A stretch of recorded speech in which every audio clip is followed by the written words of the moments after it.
Dr. Hawkins, what would you say to someone who would rather Google their symptoms than, go in and see a doctor? We all have Dr. Google, right? We're all guilty of it. We've all done it. WebMD makes me feel terrible about myself. Right? All the time. Or even let's just say the social media side of things Absolutely. too, right? I mean, I can't even count how many times I see people posting a question like, hey, my child has this, or I have this, or my husband has this, or whatever it is. What do you guys think it is? And a lot of times there are people who are like, I think you need to call your doctor. Yeah.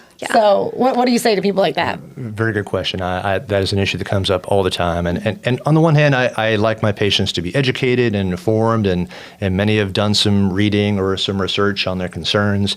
But they actually did a study that if you Googled your symptoms, Dr. Google will be correct about 50% of the time. So wow. Flip a coin and you'll get the right diagnosis. Okay. But Dr. Google cannot examine you, Right. doesn't know your family history, doesn't if you've had a relationship with your doctor for years, doesn't know how your job affects your health, how your diet, how your emotional health, how your values and culture affect your health. So it's okay to start with that.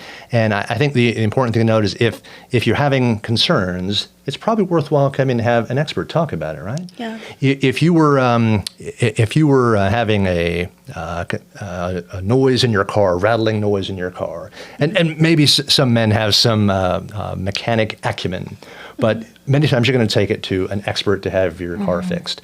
If you have a symptom, yes, you can read about it, you can discuss it online, but unless you're actually having an examination by your doctor who's doing a physical exam, who's doing the appropriate testing on you, you can flip a coin.